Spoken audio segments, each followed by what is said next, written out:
Our guest today is Donna Anderson, a pillar of the corporate governance community for as long as I can remember. Donna heads up the proxy voting function for Rowe Price.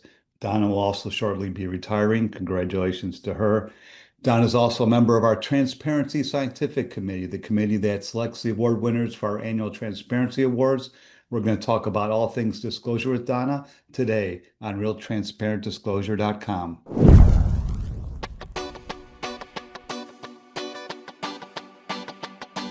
So Donna, I want to thank you for all your years of service to our community. I really can't think of anyone more practical than you. You've always been willing to speak your mind. You speak the truth.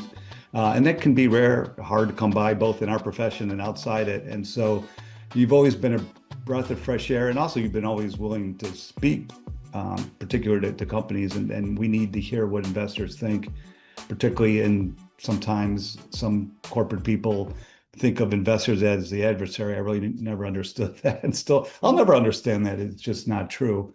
But it has been what it is, and hopefully someday it'll change. So the first question I have for you is, what do companies do during engagement that you find help you as an investor the most? Well, thank you for your comments and for the invitation to chat today. I really appreciate that, Brock. Um, okay, so helpful engagement, I guess my pointers would be, one thing I like is when we set up, just lay out the time scale in the beginning. I don't mean set out an agenda before, like that's the company's choice. But at the top of the call, if we say, okay, what do you want to cover and what do we want to cover? Or I'll say, I need to leave 10 minutes at the end for this. Because then it just, there's different participants on a call. And sometimes some of them just kind of get going and kind of forget the time. So like, I like to be able to say, I need this much time, you can have the rest, or chunk it out depending on the topic. So just to stay organized. One thing I think is helpful in the dialogue, and I don't know if it's helpful to them or not, but to get the dialogue going, ask us what we think. There's really quite a few engagement calls we do where nobody asks us to opine on anything, or nobody says, hey, you've probably seen this before. What do you think about it? Now, we usually find an opportunity to interject that, but that is kind of the point here.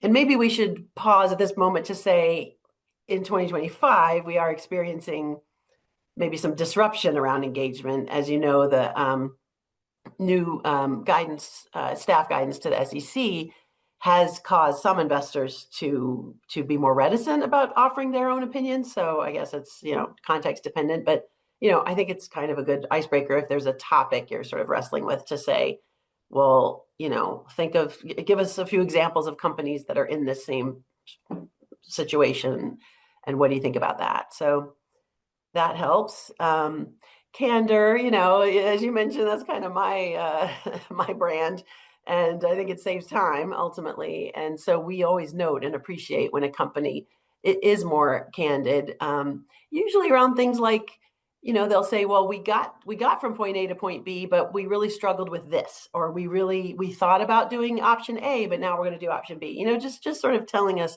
those kind of stories illustrate the board's thought process, and so that's kind of why it's useful to us, and it does come across as unscripted and genuine. And then I guess my last tip is what I call read the room. It can be a lot of things. One thing is, like, if we're talking about votes, often the company can stop pitching once I've said, hey, we're with you on this, right? Like, they want to talk to me about a John Chevedden proposal or something, and up top, usually I'll say, we don't support him on this. We're aligned with the company. You can kind of stop the pitch right there. We don't need the whole sales pitch if I've already told you, that we agree. Another thing that happens at T. Rowe specifically is we have separate responsible investing and governance teams. We really view these disciplines as entirely separate. The E and S are different from the G.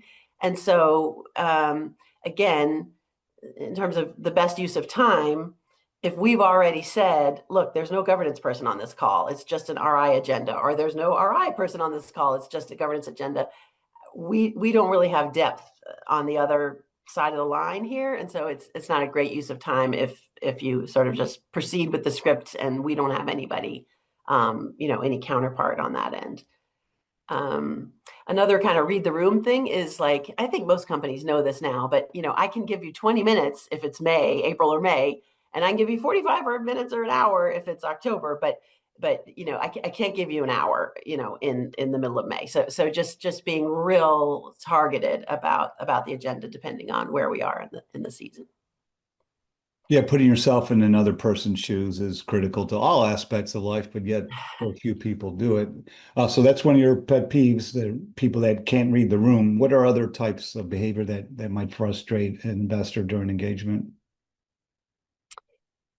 Well, again, this year might be pretty challenging in this regard, but the main thing most investors say is scripted, an engagement that is clearly scripted, where we're trying to let the conversation flow naturally, and the company or the director, whoever, always, you can tell they just like zip right back to the script as soon as they can. Now, again, this year, some investors may be expecting a more of a scripted, one-sided presentation because they're nervous about the rule changes and engagement. That's not our interpretation of what's happening, but so this year might be sort of tricky. But if the investor is comfortable with a two-sided dialogue, then ditching the script and just sort of letting the conversation flow naturally and go into the areas where the company or the investor kind of has a point to make, that's obviously a better outcome. Another, I'm not going to call them pet peeves, but another thing I kind of wonder about in terms of effectiveness is, does the director really need to be here? Companies have different views about director participation, and we're talking about routine engagement, right, Brock? Not like special situation kind of thing. If it's a routine annual catch-up kind of thing, our view is, directors generally don't need to be there, and so I think that can reduce the effectiveness if the company is asking directors to spend time that way when it's not necessary. One thing I've been outspoken about is the role of investor relations in these conversations. It is my personal experience that IR is not great at this. This is just not exactly their bailiwick. They might not have that much exposure to their boards directly. They tend to bring their IR type habits into this type of engagement, such as they add us to all their distribution lists without asking, or they kind of take over the conversation with sort of a push message rather than more of a two-way dialogue, or they kind of crowd out whatever their peers on the legal or HR compensation side are trying to say. So I know I'm a broken record on this, but I do think that the hostile takeover that IR people have successfully completed when it comes to this type of engagement is often suboptimal.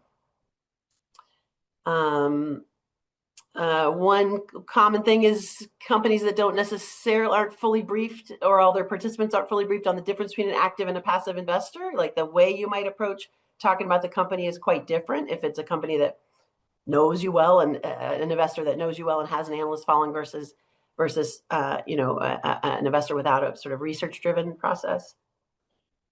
And then the last thing I would say is, I call it sort of trying to outflank us. I think companies need to respect the decisions that investors have made around how they want to do stewardship. I mean, we happen to have a process that's very integrated with portfolio managers. Everybody votes their own shares, that kind of thing. Sometimes analysts might participate in an engagement, sometimes they don't. They do often participate in voting decisions. But when a company tries to, go over our heads, or go around us, or make sure that the analyst is present for the meeting, or sometimes they include even business people, like they include senior executives from the company in emails, or they include a salesperson. What they don't realize is you've probably just compromised me in my ability to make an independent decision. You're bringing conflicts of interest into it if you're bringing business people in, or kind of forcing an analyst to do something that we've decided is not appropriate for them to do. And so again, that starts the whole engagement off on a bad note. Those are all such great points, really. I want to thank you for your service on the Transparency Scientific Committee the last 2 years. You really helped us kick off, and you were great during the committee meetings, really helping us make modifications to the criteria that we have that makes the most sense. So, in your opinion, what are the best ways that companies can make their proxy disclosures best understood by the reader when there's a change in a governance practice? Yeah, it is hard to highlight like one change in a whatever it is, 150-page document. Uh, I I like to keep a list. I do read a lot of proxies over the course of a year, and I've been disciplined about keeping a list of specific aspects, a specific page, a specific treatment that strikes me as novel and particularly effective. So this is not really like a maybe not a top-down answer to the question, but I can just tell you some sort of specific examples that I've liked recently.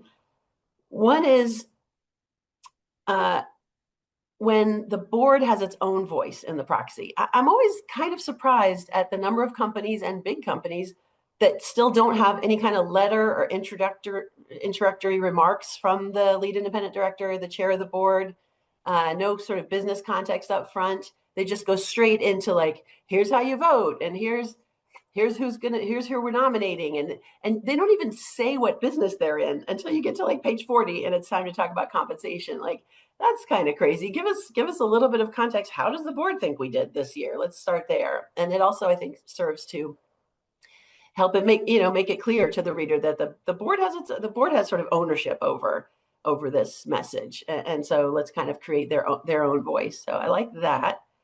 um, One example of that, GE Aerospace did it this year. Halliburton's done it in the past. I really like when there's maybe a tricky compensation situation afoot and the company knows it. Those two companies did a Q&A in the proxy with the chair of their comp committee. So just a short little 5 or 6 question, easy to read format where they're just speaking in plain English. Look, this is the problem we face, and this is what we did about it. I think it's super effective and time saving, and it's just embedded right there in the proxy. So that was something like that. That's novel way to deal with the problem. Another, of course, everybody says is graphics. Like timelines are great for kind of what you're highlighting. This is a change we want to highlight. So give us the 3 years before and the 2 years now. Just give us the time period and sort of call out when and why that change was made, or graph, a list. Or one of my favorite things is a roadmap. So there's a lot of companies that maybe they take some grief from ISS or John Schvedden or whatever about they don't have all the standard issue shareholder rights in place yet, but they're new companies, or they're newly spun off, or they have some reason why they have not found those kind of things to be necessary or appropriate yet, but they are willing to commit to some kind of roadmap. Like, after we've been public for 10 years, we'll do this. And after 15 years, we'll consider this. Or they're obviously not making promises in this legal document, but they're laying out when they expect the board to address these kind of things. I think that's a great way to handle it, rather than just sort of go silent on something that investors are asking you about. And then finally, I would say another favorite thing of mine, it's not really a new, they're highlighting a new change, but another thing I've been outspoken on is the problem of shareholder proposals. It is our view that shareholder proposals had gotten really quite out of hand. The topics really too far afield, away from material considerations. Of course, in the US, the rules don't even require you to be a real shareholder or to own shares to bring this kind of business to the meeting. So the proliferation of shareholder proposals became, I think, a real problem for companies.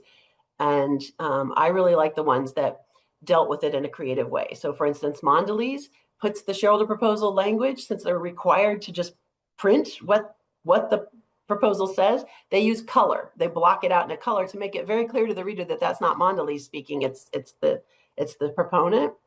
Amazon starts its shareholder proposal section with links. Like, here's all the disclosure we already do on all these topics. And they just have links right there in the filing. And then they get to the requests inevitably for more and more and more and more disclosure. Deere this year did something new I liked, which is they took all their shareholder proposals and put them in a box and said, here's who the proponent is, here's how many shares they own, and here's our reason, our kind of top line headline reason why we don't, why the board doesn't support it. Like, that's a handy reference, in particular, sort of noting how many shares that these proponents own. Costco always strikes me for how candid their language is in response to shareholder proposals. They really just lay out, look, this is what it would cost the business, and this is why we don't want to do it. And then a company I know you've blogged about before, Murphy Oil is a great example of a company that just kind of threw out all their history, just kind of said, what if we reimagined our cDNA? And last year they just did that and reorganized it and rewrote it in the narrative that they really wanted to get across. I thought that was brave, and it's another great example for how to sort of make these documents more useful, not just update a few things from last year. Yeah, very brave indeed. And today, actually, as we're taping this, is the SEC's roundtable on executive pay disclosures, and we'll see what's going to come out of that and how long will that process will take to reform the item 402 disclosures. Putting on your mentor hat, since you're riding off into the sunset, for those new to being in-house at companies, what tips would you provide them so they could get up to speed on what voting and engagement is all about? I do think companies often find this area to be opaque. They feel like investors change their positions a lot, or do they or don't they vote with the proxy advisor, or they feel like they're kind of going into situations really not having any idea where an investor is going to come out. And it's funny because on our side of the fence, we spend so much time on disclosure. I mean, we feel like we are as transparent as we can be. We all have our voting policies out in public. Every single vote, if you run a 40 Act fund in the US, you've got to disclose how you voted on every single vote. A lot of us, including T. Rowe, we do that twice a year. And we disclose why. If it's any kind of controversial vote, like a vote against management or shareholder proposal or a big deal, we have a couple sentences as to why we voted that way. We do talks like this, I write so much content. Like, we feel like we push all the full voting transparency that anybody could kind of put the clues together. But I think the issue is, who's got that kind of time? Who's got the time to go through, 70,000 voting records of ours? So I don't know. One of my tips is get a summer intern. Honestly, there's advisors and there's things you can buy that summarize investor behavior. But I think it's sort of an interesting summer intern project, especially if you're sort of new in the role, to just to have some college kid chase down all these different documents, compare and contrast, go look and see how all of us voted your meeting last year. Was there any extra color? We all have these very detailed stewardship reports with case studies that we have to publish in the UK. And I kind of think just chasing it all down in a kind of cost-effective way, like a project or an internship, is a good way to at least sort of get a handle on where these disclosures sit and a flavor, even though it is true that we sort of change them over time. Another tip is just to kind of hang out with us. I don't know. Investors do gather a fair amount with issuers. There's different networks of certain directors or certain types of directors, the Council of Institutional Investors. There's all kinds of, gatherings like this where multiple or the governance professionals events, they'll invite multiple investors to be present too. So I do think that sort of informal contact really helps kind of establish relationships, especially if you're coming in new. And then I would say, kind of just ask us. Maybe not every investor would say exactly why we voted that way, or exactly why we adopted that policy, or exactly how much or which areas do we agree with ISS or don't. But I'm I'm rarely asked that question. I'm rarely just asked, "Hey, how does it work in your shop?" And we're always happy to answer that kind of thing. So that would be my last tip: is if you're curious about something, it's probably out there in public, and you can just ask us to point you to it. This guidance you provided is invaluable and also, I think, evergreen. This 30, 40 years from now, people will be watching this video and be like, this is good stuff. I wonder where Donna is now. You've been so good to the corporate community and me specifically too. I want to thank you for all you've done. Thank you. It's been just such a joy to work with you and sad that you're leaving, but also happy knowing that you're going to have fun. Indeed. Thank you so much, Thank you, Donna. Brock. Bye.